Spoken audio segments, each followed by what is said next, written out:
nuestro expositor Roberto Samaniego. Roberto tiene más de 20 años de experiencia en asesorías y auditoría, licenciado en Derecho y Ciencias Políticas, abogado idóneo, licenciado en Contabilidad, con maestría en Auditoría Forense, maestría en Recursos Humanos, maestría en Administración de Empresas por el CAI Business School, maestría en Comercio Internacional, posgrado en Formulación de Proyectos de Inversión e ingeniero con especialización en Administración. Tiene certificaciones como auditor interno de sistemas de gestión de calidad y certificaciones en prevención de blanqueo de capitales. Coach de equipo, gerente de riesgo certificado ISO 3000. Actualmente es socio director de la empresa TP Panamá, empresa de cumplimiento aprobada por la Superintendencia de Sujetos No Financieros. Recibamos un aplauso al señor Roberto Samaniego.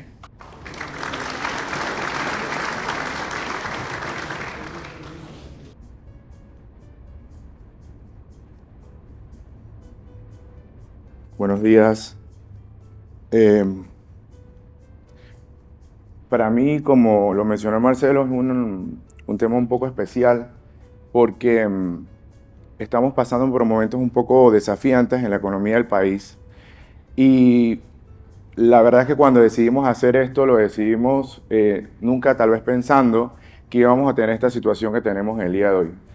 Pero pensamos que parte de lo que queríamos lograr hoy era, uno, que darle el agradecimiento a todas las personas que habían estado con nosotros en este 2023 y sobre todo resaltar el esfuerzo de todas las personas que de alguna u otra manera están en la parte de cumplimiento y también no posponerlo porque sentíamos que posponerlo venían los días patrios, iba a ser un tema un poco complicado y parte de mis locuras, como yo les llamo, salgo de viaje en noviembre para hacer la última maratón del 2023.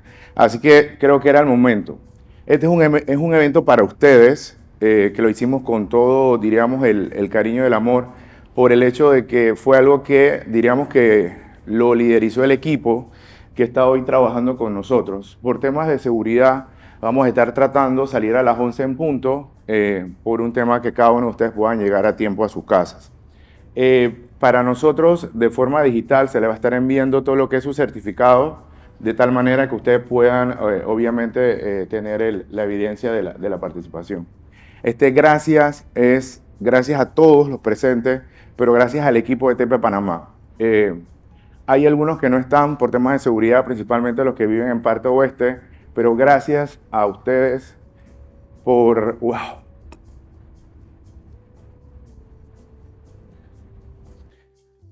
Ha sido un año complicado para nosotros, porque fueron muchas horas de entrenamiento, muchas horas que no estuve en la oficina y ellos estuvieron ahí. Así que muchas gracias, la verdad que sí. Empiezo con esto. No sé qué pensar. Vamos a ver la parte positiva. Este anuncio tal vez llega con muchos temas que habría que analizar y pensar, porque esta es una de las tantas listas que hay, pero es una de las listas más importantes. Salir de esta lista diríamos que trae efectos positivos para el país y sobre todo para aquellos que tienen que ver con temas de corresponsalía. Sin embargo, creo que esto es un tema más de fondo y de estructura, pero nos pone a pensar hasta dónde nosotros nos tenemos que como país seguir trabajando. Y creo que la primera reflexión que voy a hacer aquí es, nosotros que somos expertos en el área de cumplimiento, nos toca y tenemos una responsabilidad importante con la debida diligencia de lo que vamos a hacer en las próximas elecciones. Creo que tenemos que hacer un alto y reflexionar fuertemente la decisión de ejercer nuestro derecho al voto. Porque si nosotros no hacemos una debida diligencia profunda y ampliada, creo que vamos a tener grandes desafíos en la economía.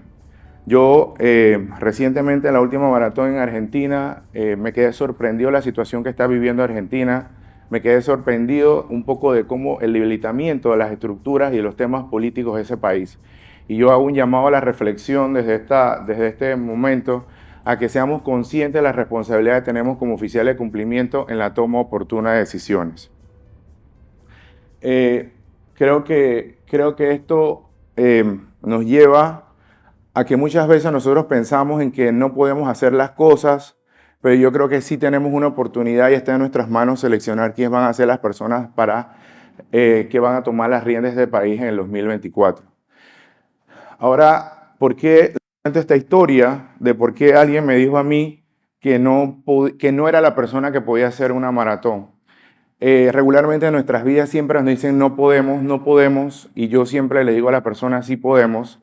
Y cuando alguien te dice, a mí me dice y ya me ha dicho en mi vida que no he podido hacerlo, es ahí donde he tomado eso como desafío y lo he asumido. Y dicho eso, alguien me dijo a mí que yo no tenía la estructura ósea para hacer una maratón, que era una persona que tenía un cuerpo muy fuerte, antes estaba más gordo, pero que yo no podía hacer una maratón. Y yo me quedé con eso. En efecto, soy muy lento corriendo, soy más de resistencia, más de velocidad. Yo no tengo una estructura de un keniano, ni practico lo que practica un keniano, pero seguí adelante practicando. Alguien me dijo también, no te lo recomiendo, es un desgaste físico y muy grande para el cuerpo. Seguía tomando eso como consejo y motivación. Y por último me dijeron que si yo hacía 3 maratones al año, eso no lo iba a poder hacer, porque eso eran para personas élites y que yo no era una persona élite. Fueron muchos momentos en los cuales dije, lo voy a hacer. Y así empezó esta travesía. Y esta travesía empezó pensando y analizando qué es una maratón. Es una maratón, es correr 42.1 kilómetros, pero más que correr una maratón, es el mejor momento para autoconocerte, porque es un espacio donde tú tienes que establecer ese proceso de saber que durante muchos de esos kilómetros hay momentos en que tú no sabes si vas a seguir, no sabes si tu mente está alineada con tu corazón, no sabes si tu presión de corazón está al nivel para poder avanzar. Pero es el momento, es el mejor viaje para poder conocerme y eso me ayudó mucho, no solamente en una mejor condición física, sino también a tener una buena salud mental.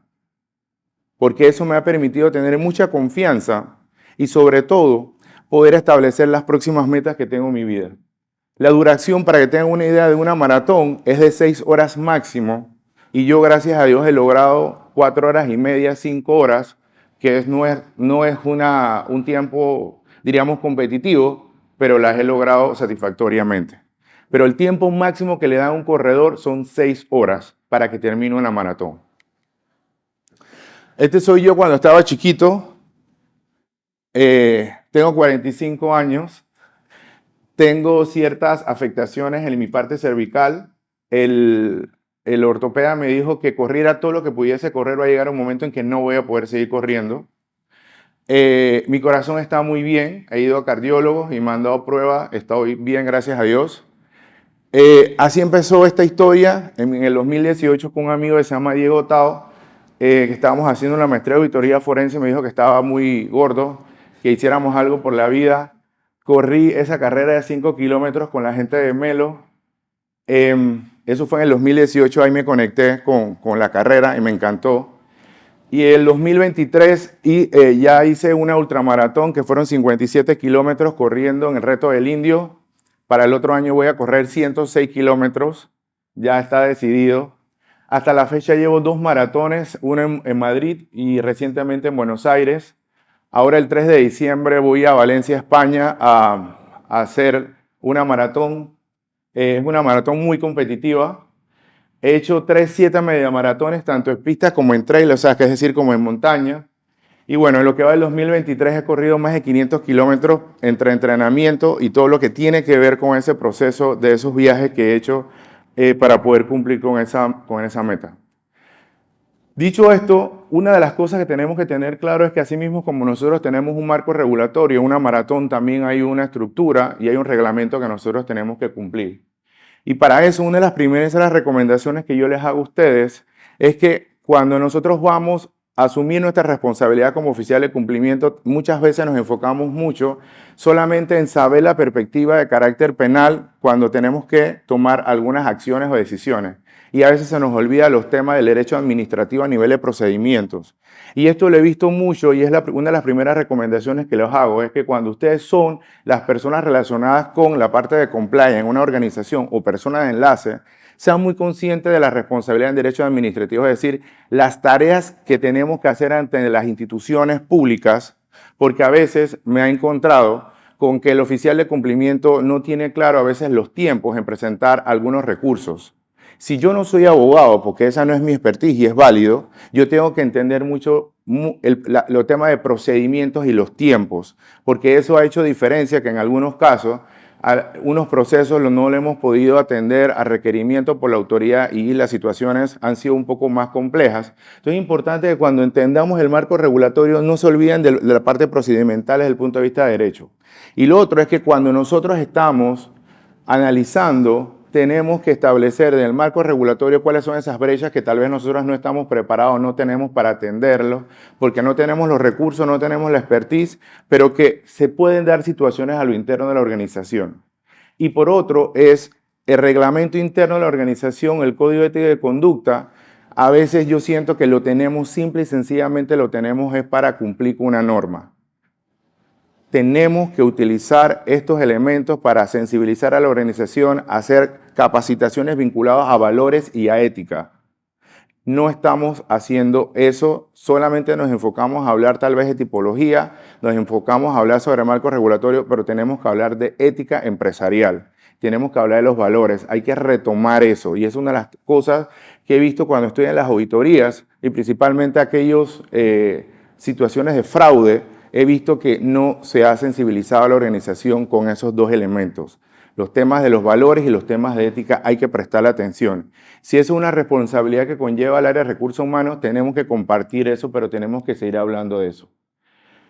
En ese sentido, para mí es relevante que empezamos a trabajar para el gobierno corporativo, pero algo que se llama el concepto de gobernanza, diríamos, colaborativa. ¿Qué quiere decir esto? Nosotros hablamos y nosotros vivimos en tiempo y espacio de la pasión que tenemos por nuestra profesión de oficial de cumplimiento. Pero a veces nosotros nos sentimos que estamos en una burbuja porque nadie nos presta atención o le da el valor al trabajo que estamos haciendo.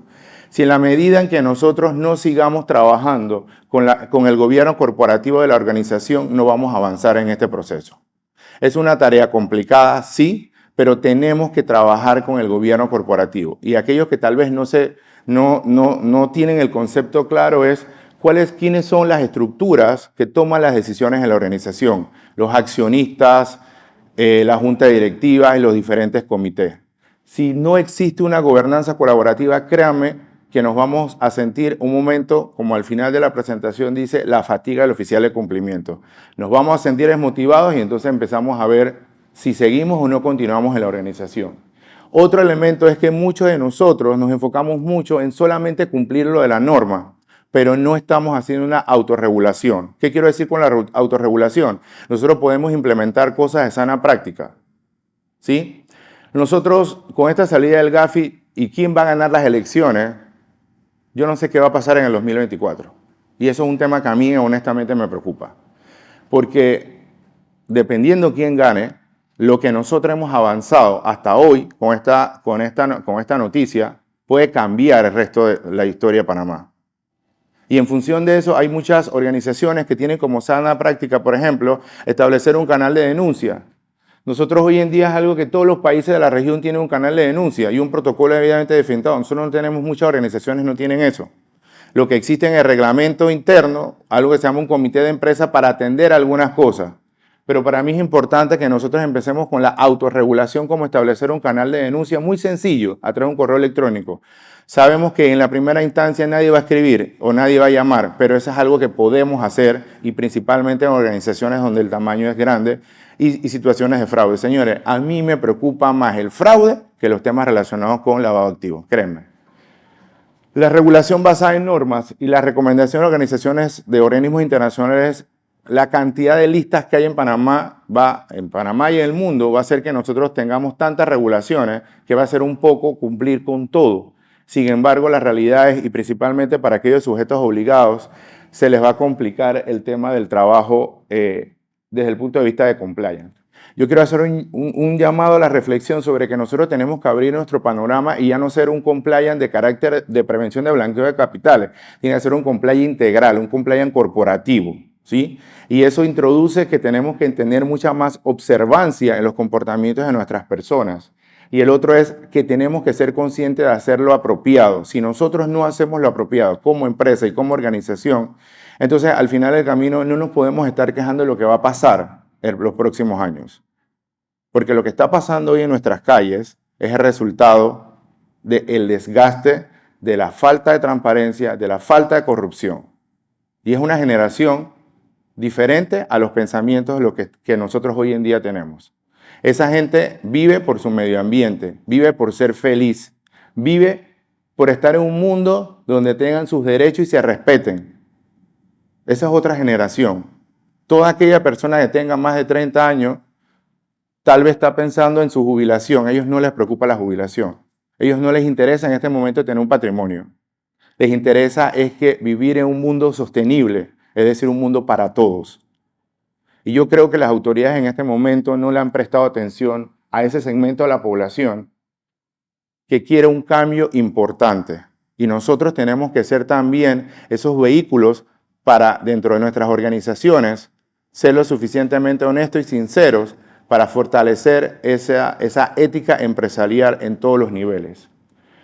En América Latina nos enfocamos mucho por hablar solamente de antilavado y temas de anticorrupción, pero hay muchas más cosas que tenemos que hablar sobre el cumplimiento de la forma de actuar, de proceder. Y si nosotros no hablamos eso, hoy en día entonces vamos a tener una secuela importante de resultado de eso. Hay listas hoy en día, listas del Gafi, listas de paraísos fiscales, listas de presidentes corruptos, hay un montón de listas. Pero ¿qué consecuencia tiene eso en este momento? Si nosotros hoy en día no estamos tomando las decisiones y no le estamos haciendo frente a las situaciones que está otorgando el país. Yo no quiero hablar de política, pero yo creo que es el momento oportuno y tengo que ser responsable de eso. Y sobre todo, que soy una empresa regulada, es que los actos de transparencia, los actos de corrupción, se ve hasta una maratón. Ahora imagínense en la día a día, en los negocios y en la relación con la empresa. Por ejemplo, en el 2023, estos fueron algunas personas que cometieron algunos fraudes en las maratones. ¿Usted se imagina, yo voy a hacer una inversión de tiempo y voy a cometer un fraude en una maratón? Bueno, sí.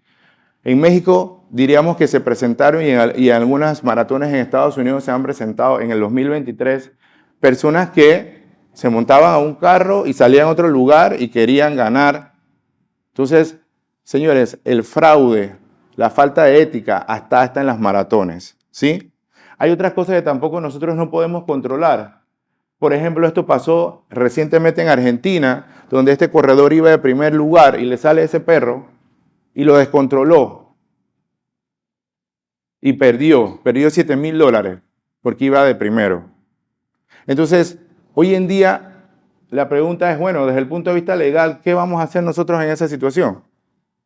Tenemos que llamar al dueño si no estaba con una correa, pero al final del camino son situaciones que nosotros nos vamos a enfrentar en nuestras organizaciones día a día. A veces la pregunta es, ¿quién es el responsable de situaciones que pueden ocurrir? Pero nosotros tenemos que ser conscientes que tenemos que tener un grado de observancia lo suficientemente claro y preciso que nos ayude a, seamos nosotros los que brindemos tal vez opciones y recomendaciones a los tomadores de decisiones de nuestras organizaciones. Cuando nosotros hablamos de una organización, de una maratón y lo llevamos al plano de nuestras organizaciones, hay dos cosas que son importantes que hay que tomar en cuenta. Uno es el órgano donde va a haber la supervisión y toda la parte de cumplimiento. Eso ya sea nuestros accionistas, nuestra junta directiva o los comités que tengamos. Pero nosotros tenemos que ser conscientes cuál va a ser el rol y la responsabilidad de ese órgano de control. Pero eso también va a depender mucho del tamaño de la empresa, el modelo de la empresa, y el otro componente es la empresa familiar. Todavía yo sigo viendo organizaciones que tienen un componente familiar donde no le prestan atención a la parte de cumplimiento. Se hace lo que literalmente dice el fundador. Tengo casos donde el fundador a veces tiene N cantidad de años, más de 80 años, y todavía sigue tomando decisiones y no hay un tema de cumplimiento de algunas cosas que son referentes a eso. Y lo otro es, señores, cuando tenemos esas organizaciones así, tal vez para los que son sujetos regulados del mercado de valores, si hay una obligación de establecer un plan de sucesión, y son pocas las empresas que tienen un plan de sucesión y que te aportan claramente a través de un diagrama, un análisis, saber qué pasaría en ausencia del oficial de cumplimiento, quién va a atender eso en un caso de emergencia. Entonces, para mí es importante que cuando ustedes vean la estructura de cumplimiento de sus organizaciones, vean quién va a ser el suplente, porque nosotros también somos responsables en ese sentido de orientar a la junta directiva posiciones clave de la organización. Y eso debe haber un mapa muy claro y definido, es decir, cuáles son las posiciones claves y quién sí hemos identificado al interno de la organización un suplente. Y si ese suplente necesita un plan de carrera, un plan de entrenamiento. Eso es parte de la administración de riesgo y es parte de la sucesión. Y más si tenemos un componente familiar. Entonces, nosotros hoy en día como oficiales de cumplimiento tenemos que prestarle atención a esa tarea. ¿Por qué? Porque en algunos casos los oficiales de cumplimiento toman decisiones y tienen todo su derecho a salir de la organización, pero no hay un plan para la sucesión. Nosotros seamos consecuentes en eso. Si nosotros tenemos una estructura y hay un balance y hay respeto, entonces nosotros vamos a tener un cumplimiento corporativo. Y yo hablo de cumplimiento corporativo porque es más que un cumplimiento en términos de prevención de blanqueo de capitales. Tenemos que salir de la burbuja de la prevención de blanqueo de capitales. Tiene que ser integral y tiene que ser corporativo. Y para